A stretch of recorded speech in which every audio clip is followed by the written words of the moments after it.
महाविकास आघाडीच्या या महत्त्वपूर्ण पत्रकार परिषदेच्या निमित्तानं काँग्रेस पक्षाचे राष्ट्रीय अध्यक्ष मल्लिकार्जुन खरगे साहेब, राष्ट्रवादीचे सर्व आदरणीय शरद पवार साहेब, शिवसेनेचे सर्व आदरणीय उद्धव ठाकरे साहेब,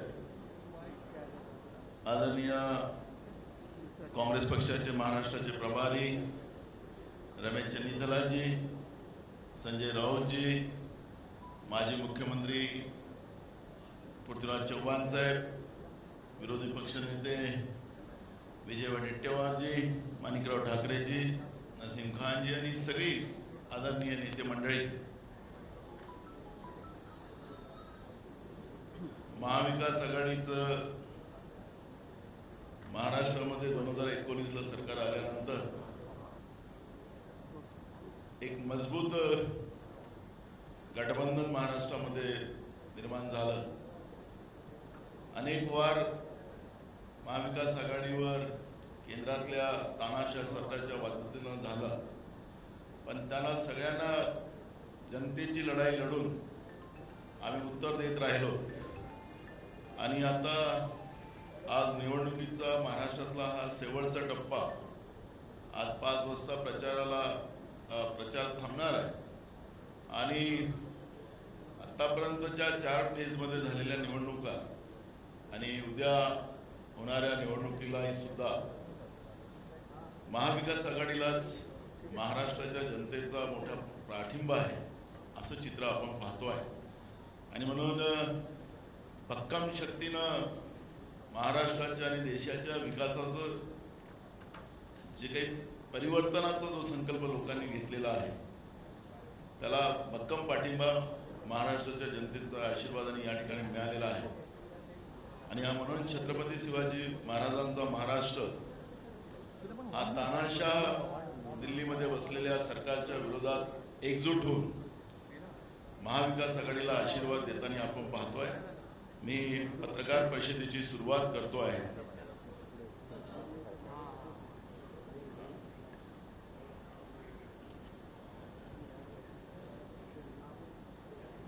आदरणीय संजय राऊतजी मल्लिकार्जुन खरगे साहेबांचं पुष्पगुच्छ देऊन त्यांचं स्वागत करतील.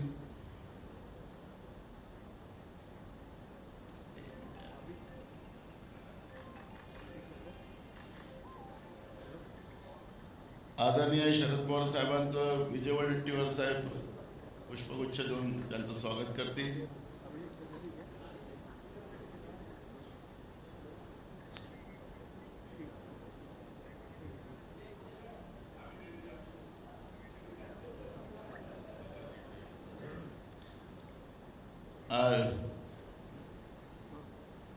चरण सिंग सप्राजी आदरणीय उद्धव ठाकरे साहेबांचं स्वागत करतील. थँक्यू. आदरणीय खरगे साहेब आपल्याला पत्रकार परिषदेची सुरुवात करतील. आमचे मित्र मधु कांबळे साहेब, तुम्ही सुरू करा. प्रश्न खरगे साहेबांना विचारू शकता. माईक आहे का त्यांच्याजवळ?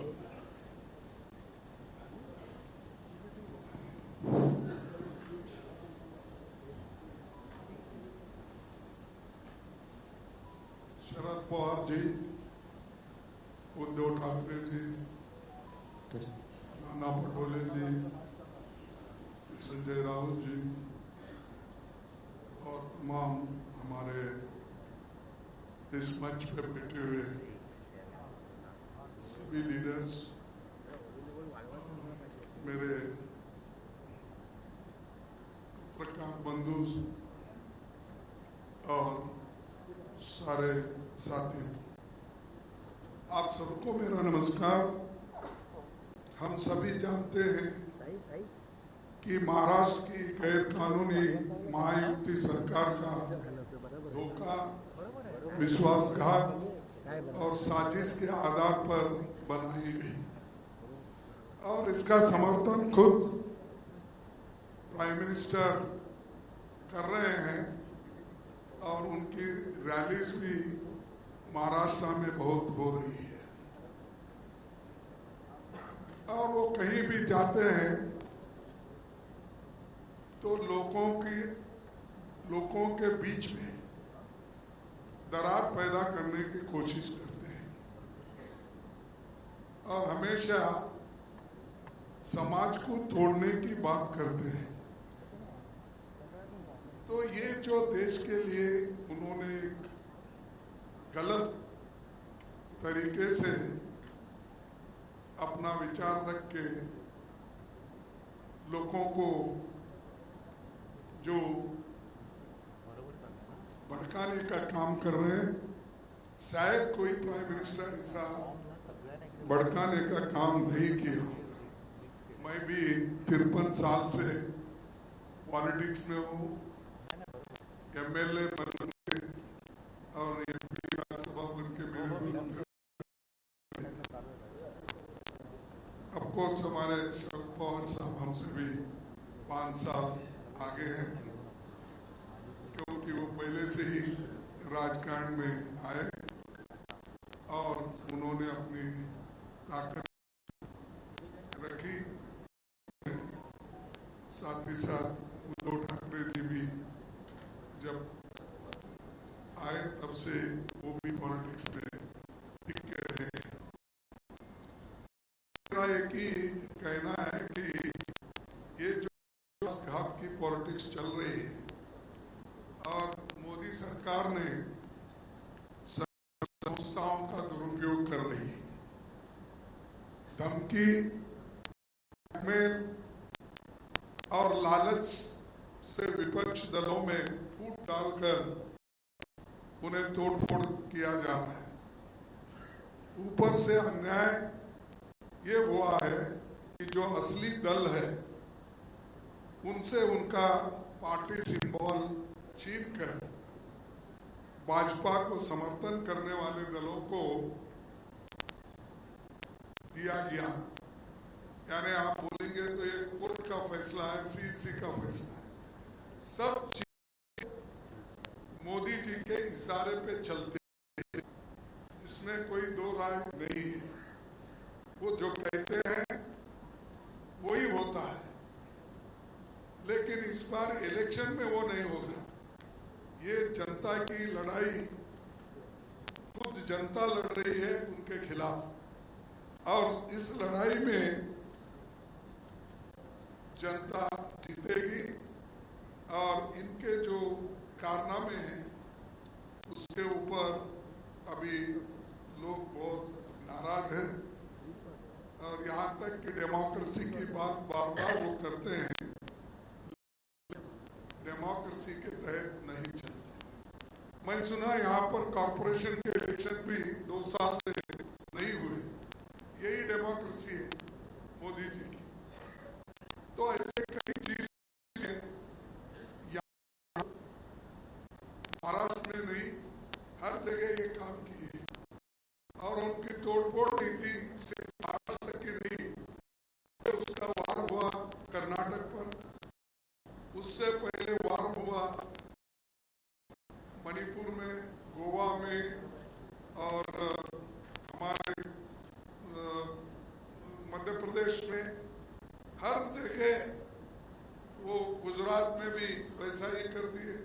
हालांकि उनको हमको बहुत मार्जिनल फर्क था, लेकिन वहाँ भी तोड़फोड़ करके अपना काम उन्होंने कर लिया। तो ये उनकी एक नीति है, तो उसके खिलाफ हम लोग गठबंधन के लोग लड़ रहे हैं मजबूती के साथ। और महाराष्ट्र में तो बहुत ही मजबूत है, मैं समझता हूँ 48 में सीट, यहाँ पर 48 सीट में कम से कम हमको 46 तक मिलेंगे, ऐसी एक हवा है और जनता खुद बोल रही है। इस बार मैं ये नहीं कहूँगा कि वो 0 पे रहेंगे, कुछ ना कुछ उनको मिलेगा जो बागी लोग हैं, लेकिन हमारी जो गठबंधन की पार्टियां हैं वो मैक्सिमम सीट लेकर वो बीजेपी को हराएगी। और दूसरी चीज ये है कि हमने चंद गारंटीज दिए हैं, जैसा कि हम कर्नाटक में दिए थे, हिमाचल में दिए थे, अपने तेलंगाना में दिए थे, वैसा ही ऑल इंडिया लेवल पे इंडिया गठबंधन के साथ बातचीत करके वो तो कॉमन मिनिमम प्रोग्राम तय होगा, लेकिन हमने जो मैनिफेस्टो में दिखाया है कि वो खास करके नौजवान लोगों को 30 लाख लोगों के जो जगह खाली है वो भर्ती करने का, पहली नौकरी पक्की करने का, और गिग वर्कर्स के लिए सामाजिक सुरक्षा देने का, मनरेगा के तर्ज पर सिटी में, अर्बन एरियाज में भी लोगों को काम देने का, और जो खास करके अपने युवाओं को जहाँ काम नहीं है उनको वहाँ पर हम ट्रेनिंग देकर 1 लाख रुपए सालाना उनको स्टाइपेंड देके हम उनको भी ट्रेन कर रहे हैं। उसके अलावा जो महिला महालक्ष्मी योजना, ये बड़ी योजना है हमारी, और इसमें 1 लाख करोड़ रुपए महिलाओं को हम सालाना देंगे जो मुखिया घर की होती है, 1 लाख रुपए।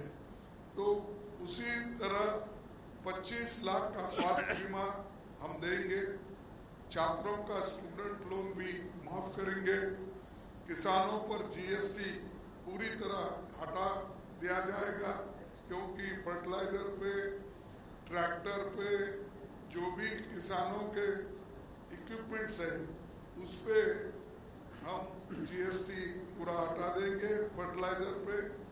और आखिरी में मैं ये कहना चाहता हूँ कि सबसे महत्वपूर्ण घोषणा, ये तो आर्थिक राजधानी है हमारे देश की, यहाँ रिजर्व बैंक भी यही है, सब कुछ यहाँ से निकलता है, लेकिन मोदी जी आने के बाद ऐसे शहर को भी उन्होंने निग्लेक्ट किया, और बड़े बड़े जो भी है, मैं समझता हूँ बुलेट ट्रेन एक आया होगा, आया क्या, चाललंय पण ते लवकर येणार नाही, कारण 10 वर्ष झाले, पहिल्या वर्षीच त्यांनी केला होता अनाउन्स, आता पण तो आता तिसरं काय चौथं काय त्याला काय मिळणार नाही। पण वो बुलेट ट्रेन की भी बात की, वो भी नहीं हुआ, अनएम्प्लॉयमेंट तो इतना बढ़ गया, महंगाई इतनी बढ़ गई, सब चीजें, तो इन्होंने जो कुछ कहा वो कर नहीं सके। और अगर हम गठबंधन की सरकार आएगी तो हमारे लोग जीएसटी को बदलकर एक सरल सिंगल रेट वाला जीएसटी सबके लिए लागू किया जाएगा, वो फायदेमंद मुंबई को भी होगा, व्यापारियों को भी होगा, और कंफ्यूजन कम होगा। ये हमारी जो मंशा है और ये जो हमने तैयार किया है लोगों के लिए, तो ये हम हमारे आगे आने वाले चुनाव के बाद लागू करेंगे। और मैं ये कहूँगा कि खास करके आज गठबंधन के तरफ सभी लोग देख रहे हैं, और गठबंधन पार्टी के लोग इस बार अपनी सत्ता जमाएंगे, और बीजेपी को कुछ नहीं मिलने वाला है, क्योंकि वो बहुत कुछ बोल रहे हैं। कल तो बहुत भाषण किए उन्होंने, और बहुत से गालियां भी अपोजिशन को उन्होंने दी, तो हर वक्त हमको देशद्रोही बनाते हैं, वो देशभक्त बनते हैं। और दूसरी एक है कि जो मोदी ने हमेशा बोल रहे हैं कि 5 kg राइस मैं फ्री 80 करोड़ लोगों को दे रहा हूँ, तो हम उसको डबल करेंगे आने के बाद। और खासकर जो गरीब लोग, क्योंकि मैं उड़ीसा गया था, तो उसी वक्त उड़ीसा और दूसरे जगह जाने के बाद मैं देखा कि ये मिल के हम करेंगे, हम मिनिमम कॉमन प्रोग्राम में भी इसको लाएंगे, और इस बार 5 के बजाय 10 kg हम लोगों को दे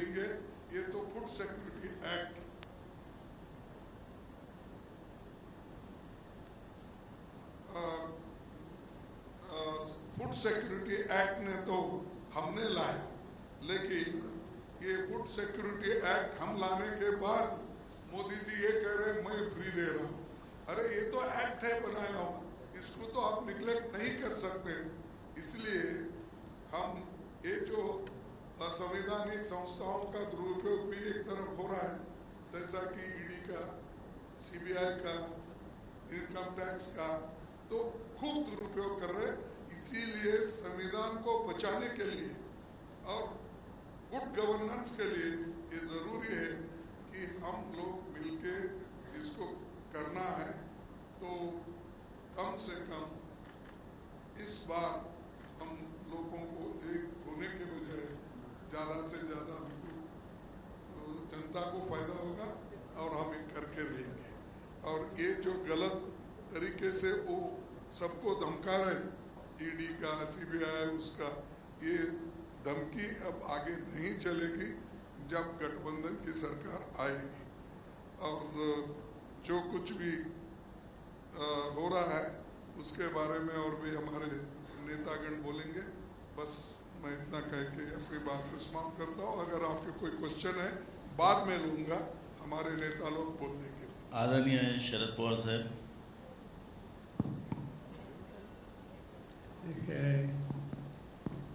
One issue was raised regarding Food Security Act. In fact, in 2004, under Manmohan Singh, Dr. Manmohan Singh, when we had taken responsibility to run the show, that time the food situation in the country was quite serious. In fact, I think as a then food minister, I had to import wheat and rice from some of the countries. That was the situation.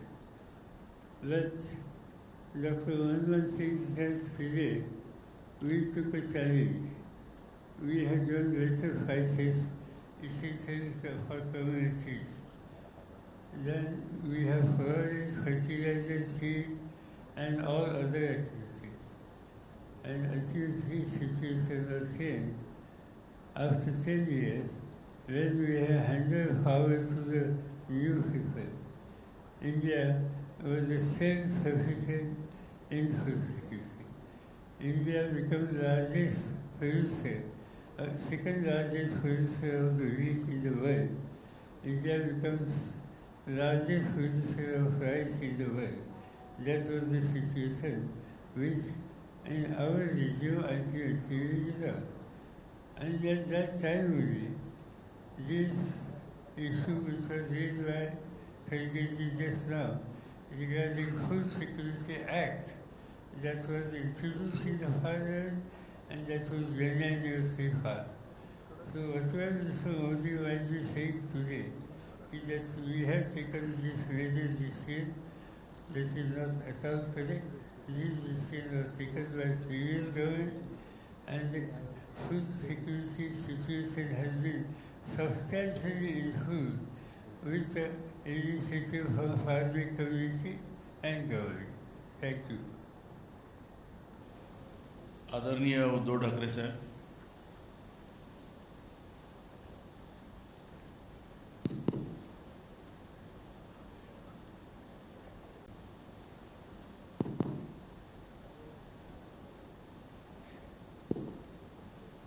आवाज आहेत. माननीय खरगे साहेब, माननीय पवार साहेब, व्यासपीठावरील सर्व मान्यवर आणि उपस्थित पत्रकार बांधवांनो, भगिनींनो, 4 जूनला आपल्या देशातला जुमला पर्व संपतं आहे आणि 14 साली जे मोदीजी म्हणाले त्या आजची दिनाची सुरुवात येत्या 4 जून पासून होईल, कारण इंडिया आघाडीचं सरकार या देशामध्ये येते. जवळपास सर्व प्रचाराचे मुद्दे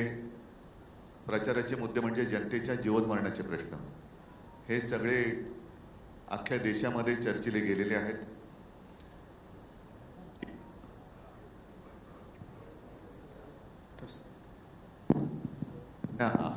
मध्ये येतोय नाही येतो नाही तर ठेवतो. 2-3 गोष्टी ज्या आहेत ज्याचा उल्लेख खरगे साहेब आपणही केला, पवार साहेब आपणही केला. एक तर शासकीय यंत्रणांचा दुरुपयोग जो होतो आहे, म्हणजे भ्रष्टाचाराचे आरोप करायचे, पूर्ण व्यक्तीला बदनाम करून पक्षात घ्यायचं आणि त्याचा सन्मान करायचा. महत्त्वाचा मुद्दा जो मी माझ्या कालच्या भाषणात सुद्धा मांडला की महाराष्ट्राला हे बदनाम करतायत, महाराष्ट्राला लुटतायत आणि मुंबई हे देशाचं आर्थिक केंद्र हे त्यांना बघवत नाहीये. मुंबईची लूट करायची आणि सगळं काही गुजरातला घेऊन जायचं, ही मुंबई आणि महाराष्ट्राची लूट आपलं इंडिया आघाडीचं सरकार थांबवेल आणि परत एकदा महाराष्ट्राचं वैभव जेवढं होतं त्याच्यापेक्षाही अधिक कित्येक पटीने हे महाराष्ट्रात आम्ही परत आणू. सध्या एकूणच जो कारभार चाललेला आहे असा कारभार जगात कुठेही नसेल. एका घटनाबाह्य सरकारच्या प्रचारासाठी आणि त्यांच्या उमेदवारांसाठी, गद्दारांच्या प्रचारासाठी देशात येत आहेत. असं कोणताही देश नसेल की घटनाबाह्य. अजूनही सर्वोच्च न्यायालयाचा निकाल आलेला नाही, सर्वोच्च न्यायालयाने ताशेरे मारलेले आहेत, तरी देखील अक्षरशः लाज सोडून प्रधानमंत्री महाराष्ट्रामध्ये येऊन घटनाबाह्य मुख्यमंत्र्यांना, घटनाबाह्य उपमुख्यमंत्र्यांना सोबत घेऊन हे आपल्या हुकुमशाहीचा प्रचार करतायत. असा प्रकार कधीही कुठे घडलेला नव्हता. आणि मी जे काय म्हणतो की जे देतील साथ त्यांचा करू घात. 1-1.5 वर्षापूर्वी भारतीय जनता पक्षाचे अध्यक्ष नड्डा हे म्हणाले होते की या देशामध्ये एकच पक्ष राहील. मी कालच माझ्या एका मुलाखतीत म्हटलंय की आम्हाला हे नकली सेना म्हणतात, उद्या RSSला सुद्धा हे नकली संघ म्हणतील. आणि योगायोग असेल काही असेल, खरगे साहेब आजच्या इंडियन एक्सप्रेसमध्ये नड्डा साहेबांची मुलाखत आलेली आहे, त्याच्यात त्यांनी म्हटलं की आता भाजपा हा स्वयंपूर्ण झालेला आहे, त्याला RSSची गरज नाही. म्हणजे आता पुढच्या वर्षीचं 100वं वर्ष म्हणजे 16वं वरीस धोक्याचं म्हणतात तसं संघाला 100वं वरीस धोक्याचं होते की काय, कारण संघाला सुद्धा हे नष्ट करून टाकतील. आणि हेच एक कल्ली कारभार हा संपूर्ण देशामध्ये चालू ठेवतील. ही हुकुमशाहीची नांदी आहे. ज्याने आपल्याला राजकीय जन्म दिला त्याच पक्षाला, त्याच संघाला किंवा त्या संस्थेला संपवायला निघालेले आहेत. आणि त्याच करता मी जे काल म्हटलं की यांना गद्दारांची घराणेशाही चालते पण प्रमोद महाजनांची चालत नाही, आमची चालत नाही. हा सगळा प्रकार हा घृणास्पद आहे. त्याच्यावरती मी वेळोवेळी बोललेलो आहे. आज सुद्धा आणखीन काही आपल्याला प्रश्न असतील तर आमच्या तिघांपैकी आपण कोणाला विचारा, आम्ही त्याच्याबद्दल उत्तर देऊ. एकच सॉरी, जो कालच्या सभेत मला बोलण्याचा एक मुद्दा होता की यांचा पैशाचा वाटप हा मोठ्या प्रमाणात चालल्याच्या तक्रारी आमच्याकडे येत आहेत. 50 खोके आता फुटलेले आहेत आणि सगळीकडे त्याचं वाटप होत आहे. मात्र काही ठिकाणी अशा तक्रारी आल्या ज्या तक्रारी आम्ही निवडणूक आयोगाकडे गेलेल्या आहेत की ज्या वस्त्यांमधनं मतदान होण्याची शक्यता भाजपला कमी वाटते तिथल्या काही लोकांना आधीच ते बोटाला शाई लावत आहेत. म्हणजे ही शाई बाहेर आली कशी, तो एक निवडणूक आयोगाकडे आम्ही प्रश्न उपस्थित केलेला आहे. आधीच बोटाला शाई लावली म्हणजे ती व्यक्ती ही मतदान करूच शकणार नाही, एवढ्यापर्यंत त्यांची मजल गेलेली आहे. तर मी आपल्या माध्यमातून उद्या जिथे जिथे निवडणुका होणार आहेत तिथल्या सर्व निवडणूक यंत्रणेला आणि आमच्या तिन्ही पक्षांच्या कार्यकर्त्यांना सतर्क राहण्याच्या सूचना देत आहे की असा कुठे जर का गैरप्रकार आढळला तर त्याला ताब्यात घेऊन पोलिसांच्या ताब्यात द्या.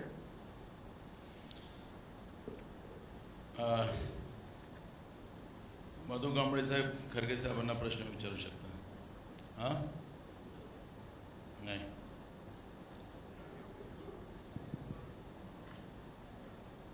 विनय देशपांडे साहेब यांना ठाकरे साहेबांना विचारा तुम्ही प्रश्न.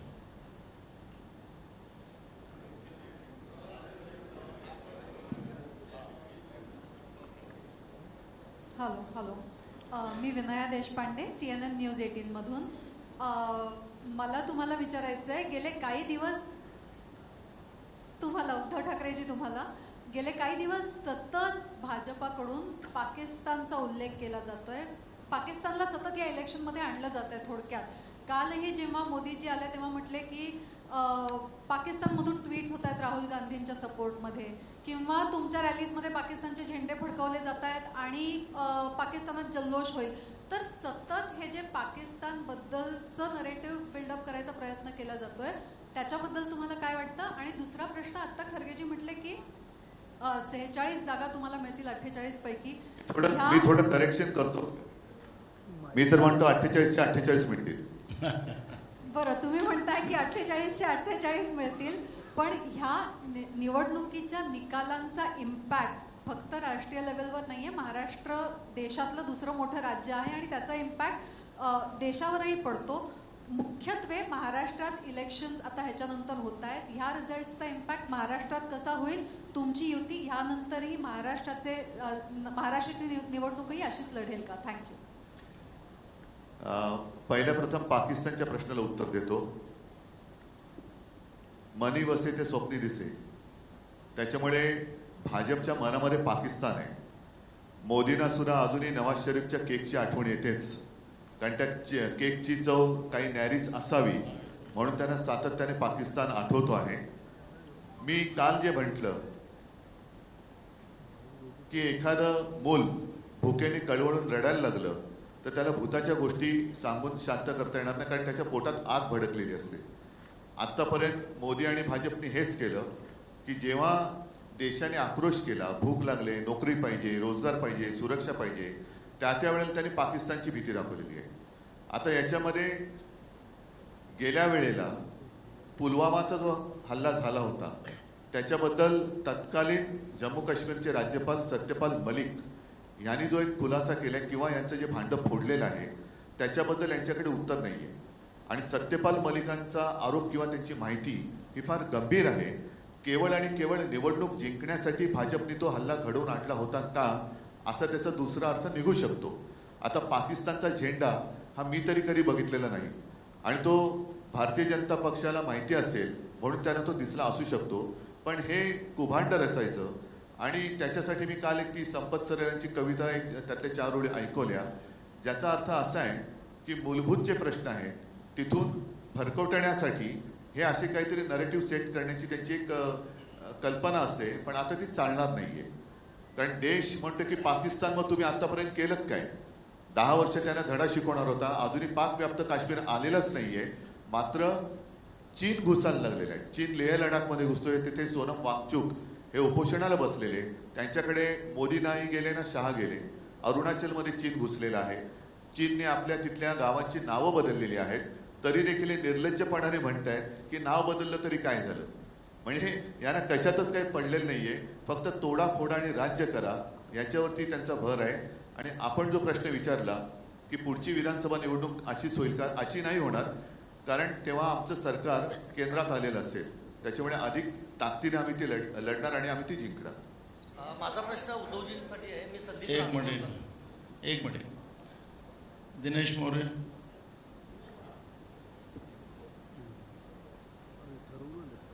मेरा सवाल उद्धव जी आपसे और उसके बाद खड़गे जी आपसे होगा. पहला सवाल ये कि जेपी नड्डा जी ने जो कहा है कि अब हमें आरएसएस की जरूरत नहीं, अप्रत्यक्ष रूप से कहा, उस पर आपका क्या कहना है? खड़गे साहब आपसे मेरा सवाल ये है कि कल नरेंद्र मोदी जी ने बाराबंकी की सभा में कहा है कि अगर आपकी सरकार आती है तो आप लोग राम मंदिर पर बुलडोजर चलवा देंगे, उस पर आपका क्या कहना है? Thank you. ठीक है, आपने क्या कहा था नड्डा साहब, तो अभी इतना ही बाकी है. वो आरएसएस को भी नकली आरएसएस कह देंगे कल उठकर. और मुझे तो अभी आरएसएस को खतरा महसूस हो रहा है मुझे, क्योंकि आरएसएस को वो उसके ऊपर वो बंदी लगाएंगे. भाई जर का ते असं म्हणतात की राम मंदिरावरती काँग्रेस बुलडोजर चलाएगी तो आरएसएस पर बैन भाजपा लगाएगी.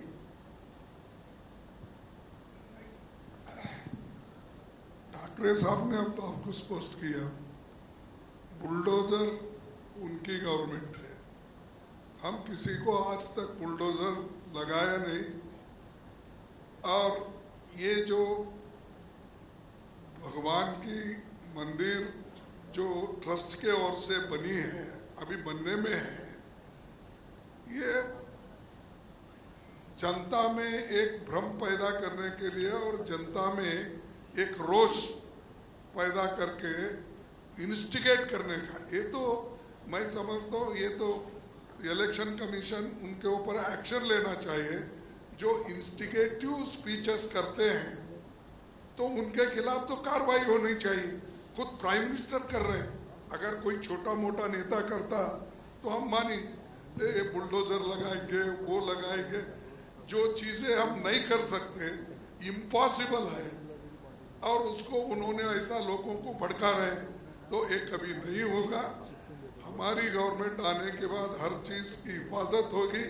ये तो हमारा जो संविधान कहता है, संविधान के तहत हम चलेंगे। मुस्तफा शेख।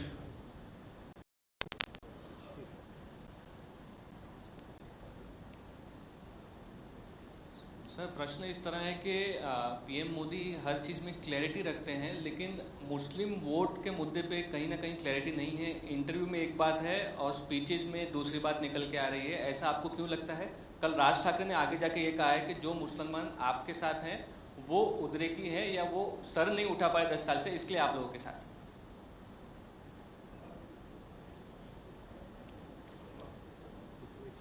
उद्धव जी,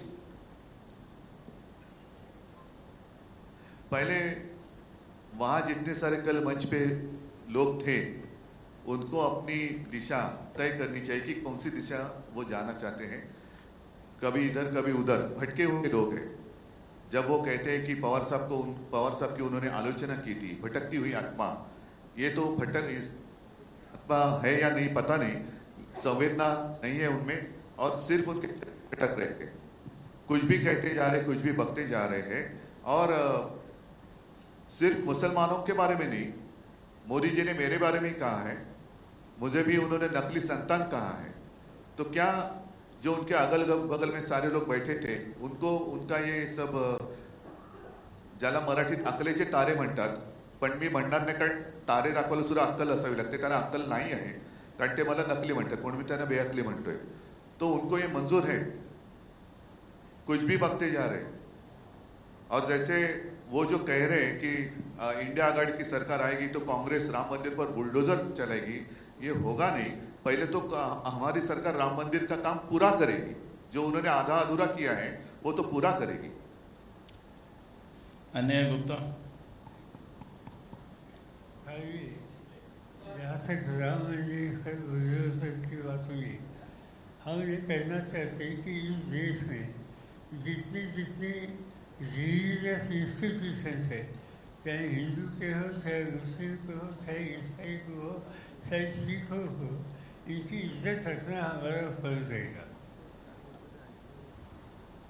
सर, ममता बनर्जी ने कहा कि इंडिया आघाड़ी की सरकार इंडिया आघाड़ी की सरकार बनती है तो वो आउटसाइड सपोर्ट देंगी। इस पे कांग्रेस लीडर अधीर रंजन ने कहा कि वो ममता पर भरोसा नहीं करते, आगे जाकर वो बीजेपी के भी साथ जा सकती हैं। खड़गे सर, आपका जवाब। अब ममता जी, पहले तो उन्होंने ये कहा कि हम बाहर से सपोर्ट करते हैं, ये पहले से भी हुआ, बहुत से पार्टियां बाहर से सपोर्ट करते आते हैं। जैसा कि यूपीए गवर्नमेंट था पहले तो 2004 में, तो बाहर से सपोर्ट कर रहे थे कम्युनिस्ट। अब उन्होंने ये कहा है, लेकिन रिसेंटली और एक स्टेटमेंट उनका आया है कि अगर सरकार बनती है तो सरकार में हम शामिल हो जाएंगे। तो नेचुरली वो गठबंधन के साथ है, ये स्पष्ट है। अब रही बात अधीर रंजन चौधरी की, अधीर रंजन चौधरी निर्णय लेने वाले नहीं, निर्णय लेने वाले हम हैं, कांग्रेस पार्टी है, हाईकमांड है, इसीलिए वो हम जो निर्णय लेंगे वही सही होगा। सर, क्योंकि वो कांग्रेस लीडर हैं, उनका व्यू अलाइन नहीं हो रहा है पार्टी लाइन के साथ। नो, देखो अलाइन नहीं हो रहा, ये नहीं हो रहा। मैंने कहा कि हाईकमांड हम हैं, हम जो तय करेंगे फॉलो करें। अगर कोई फॉलो नहीं करता तो वो बाहर जाएगा। एक संजय एक मिनट, संजय दीप्ति सिंह। नहीं, वो कुछ कहना चाहते ना, क्या है? संजय को दो। Kharge sir, till yesterday Mr. Modi was telling that Congress manifesto was nothing but a Muslim League manifesto, and suddenly at the yesterday's meeting he says that, and he finds out it's a Maoist manifesto, and if at all it has to be implemented, the country will go bankrupt. How do you see this? My second question is to Mr. Sharad Pawar. Pawar साहेब, ते कालपासून असं म्हणायला लागले, आधीच्याही 3 मीटिंगमध्ये म्हणाले होते की राहुल गांधींनी आता वीर सावरकरांबद्दल बोलायचा, त्यांचा अपमान करण्यासंदर्भात बोलायचं बंद केलंय इलेक्शन पुरतं। या इंडिया ब्लॉक आघाडी आणि शरद पवारांमध्ये धमकी असेल तर त्यांनी सांगावं, लाईफ टाईम मध्ये त्यांनी सावरकरांबद्दल काही बोलणार नाही। How do you see this? म्हणजे this is a narrative being set basically again to say that की तुम्ही सगळेजण जे हिंदू त्यानंतर राम मंदिर असेल किंवा आर्टिकल 370 असेल याच्या विरोधातून एक नरेटिव्ह सेट करतायत. आम्ही फक्त त्या बाजूनी केलेलं आहे. गमत असे आहे की या आजचं इलेक्शनचे जे मुद्दे आहेत त्याच्यावरती वीर सावरकर हा इश्यूच नाही, यावर जो इश्यू नाही आहे किंवा राहुल गांधीजीच्या संबंधीचं कुठलं भाष्य केलं नाही, ते कारण नसताना एक प्रकारची चिथावणी दिल्यासारखं काम हे मोदी करतात. त्यांचं 7 तास इतकं भाषण जाणीवपूर्वक एक धर्मांध प्रवृत्ती वाढेल कशी हे सूत्र त्यांनी समोर ठेवून वक्तव्य केलेलं आहे. आज सामाजिक ऐक्य हा जो विषय आहे तो सगळ्या देशवासियांच्या दृष्टीने अत्यंत महत्त्वाचा आहे आणि प्रधानमंत्री पदाची जबाबदारी ज्यांच्यावर आहे त्यांनी त्या संदर्भात तारतम्य दाखवायची आवश्यकता आहे. दुर्दैव आहे की हे पहिले प्रधानमंत्री आहेत की या संबंधीचं तारतम्य दाखवत नाही आणि सामाजिक धार्मिक भाषिक ऐक्याला प्रोत्साहन देत नाही. खरगे सर हो दिस साइड. दीप्ति सिंह सर माझा प्रश्न नहीं ठीक है आपका बोलना. देखिए मोदी जी की आदत है झूठ बोलना और आपके पास बहुत सबूत है, मैं बोलने की ज़रूरत नहीं. काले धन का सबूत है, 2-2 करोड़ नौकरी देने का सबूत है, MSP का नहीं MSC लागू करने का और किसान की आमदनी दुप्पट करने का, ऐसे कई हैं. ये सब झूठ है, आपको भी मालूम है. और ये भी ऐसा ही बोला कि जब हमारी इलेक्शन मैनिफेस्टो निकली तब उन्होंने बोला ये इलेक्शन मैनिफेस्टो ये मुस्लिम लीग की है. अब आज बोल रहे हैं वो माओ की. अरे किसी एक पे तो टिक के रहो कम से कम. मोदी जी आपको सलाह देने वाले कौन है मुझे मालूम नहीं. क्या खुद का सलाह से आप बात करते हो? खुद की आत्मा ऐसी बोल रही है, क्या आप किसी का सुन के बोल रहे हो? ये तो मजाक हो गया. मुस्लिम लीग का ये 5 न्याय है हमारे, क्या मुस्लिम लीग के लिए है? युवा न्याय, नारी न्याय, श्रम न्याय, जनगणति का और किसान न्याय, ये क्या मुस्लिम लीग के लिए है? और उसी तरह से जो 25 गारंटीज हमने बनाई और उसके साथ में और एक बोला कि मैं 5 kg के बजाय 10 kg बना रहे, क्या ये मुस्लिम लीग के लिए है? तो ये ऐसी चीज़ें ये बोल कर लोगों को झूठी बातें बोलकर आज तक वो लोगों को मूर्ख बना रहे हैं. भाई मूर्ख आप बहुत दिन नहीं बना सकते, चंद दिन के लिए चंद लोगों को बना सकते हैं, सब लोगों को सब टाइम आप मूर्ख नहीं बना सकते. तो ये जो माओइज्म का बोल रहे, अरे हमारा तो पार्टी सेंट्रलिस्ट है, सबको मालूम है. नेहरू की आइडियोलॉजी पे हम चल रहे हैं डेमोक्रेसी में. महात्मा गांधी जी के आशीर्वाद से जो हमको मिला है उपदेश, उस पे हम चल रहे हैं. ये सब छोड़ के माओ के जैसा है तो तुम माओ के बाप हो ना. अब तो आप तो ऐसे हो कि हर चीज पे हमला बोलते हो. तो ऐसे लोगों से देश बहुत दिन नहीं चला सकते.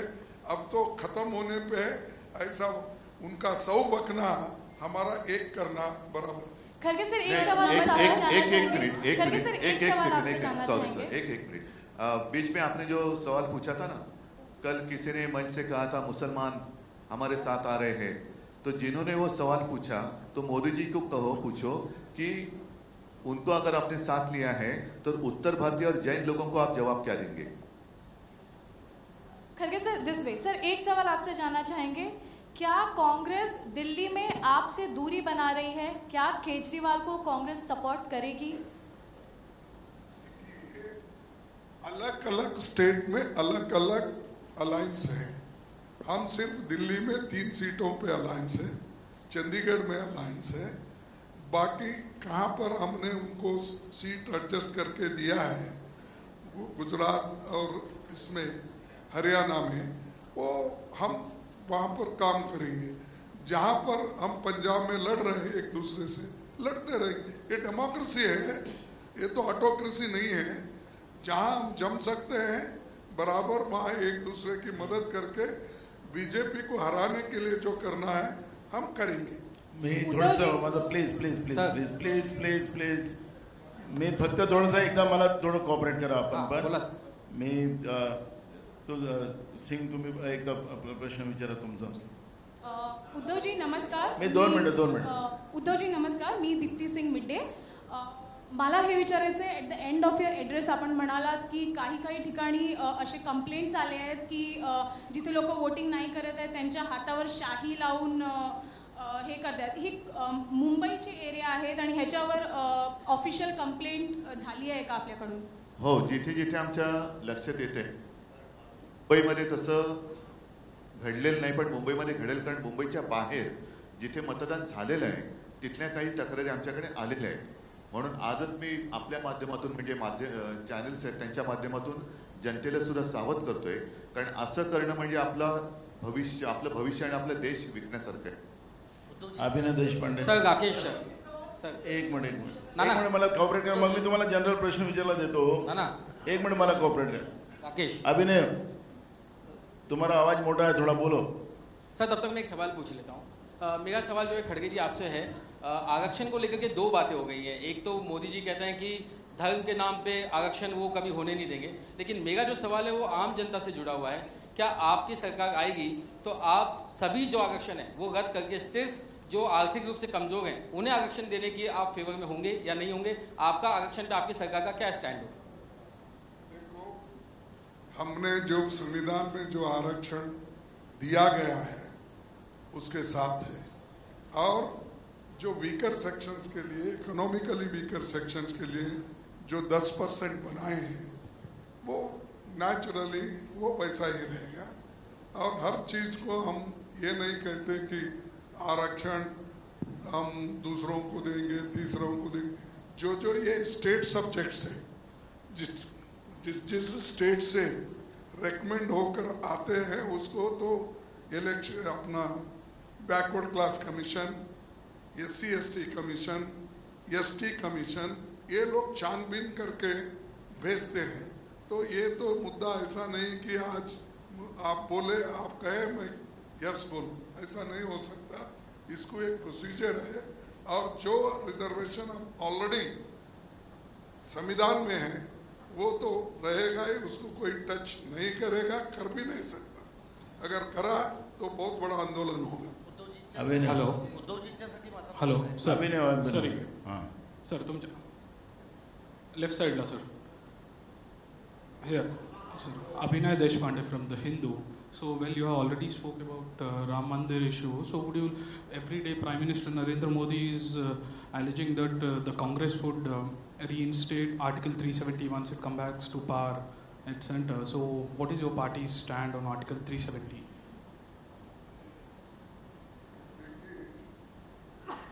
Whatever we have promised in our election manifesto, that we do. Whatever he says, I am not responsible to reply for every question. He speaks like anything. कभी बोलता है कि माओ के मैनिफेस्टो है, कभी ये कहता है कि मुसलमानों का मैनिफेस्टो ये फॉलो कर रहे हैं. तो ऐसे जो उनके लोगों को भ्रमित करने का काम वो कर रहे हैं, उसमें मैं उस सवाल पे मैं जाना नहीं चाहता. सर एक प्रश्न उद्धव जी से है मेरा. चला सर एक प्रश्न उद्धव जी से है. सर आप काँग्रेस के आर्च रायवल रह चुके हैं आपण इतने करेंगे साल. बाद में. एवढे वर्ष तुम्ही आर्च रायवल होते काँग्रेसचे आणि तुमचे कार्यकर्ता ते स्मूथली काँग्रेससाठी वोट करणार का ह्या इलेक्शनमध्ये? Because since the foundation of your party करून झाले ऑलरेडी. जिथे जिथे मतदान झाले तिकडे करून झाले. चला, थँक्यू. उद्धवजींच्यासाठी माझा एक प्रश्न आहे. उद्धवजी तुम्ही इंडिया आघाडीच्या व्यासपीठावर हिंदू शब्द अरे आता प्रचाराचा आखरी दिवस आहे आज.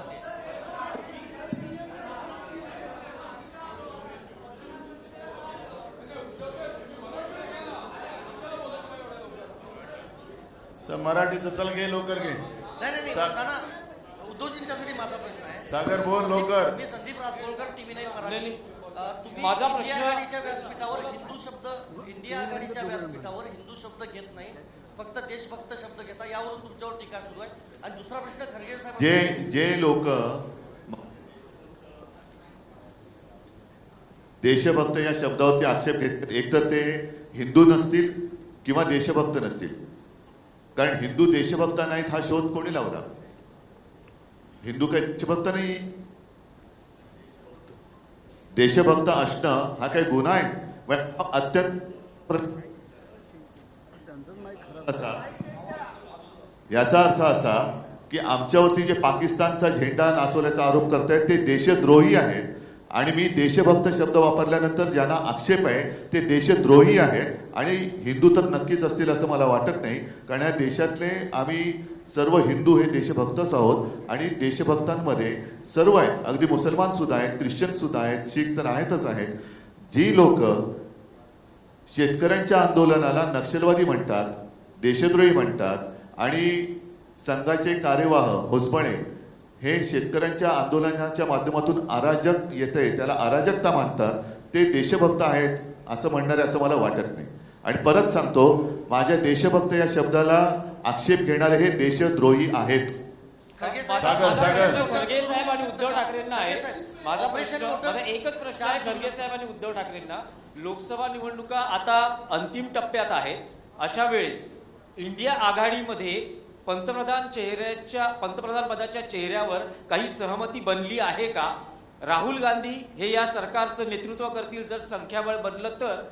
उद्धव ठाकरे तुमची स्वतःची इच्छा आहे का जर असं सरकार बनलं तर नेतृत्व करण्याची? आम्ही इंडिया आघाडी ही देशातली लोकशाही आणि देशाचं स्वातंत्र्य टिकवण्यासाठी केलेली आहे. अत्यंत एक गमतीची गोष्ट आणि महत्त्वाची गोष्ट अशी आहे की आमच्या इंडिया आघाडीकडे अनेक चेहरे आहेत. आम्ही वर्षाला एक पंतप्रधान करू शकतो असं पंतप्रधान म्हणतात. याचा अर्थ त्यांनी मानलेलं आहे की त्यांचं सरकार येत नाही. आमच्याकडे चेहरा कोणा प्रश्नच नाही आहे. प्रश्न आहे तो भाजपाकडे, कारण भाजपाकडे एकच चेहरा आहे आणि तोही चेहरा चालत नाही.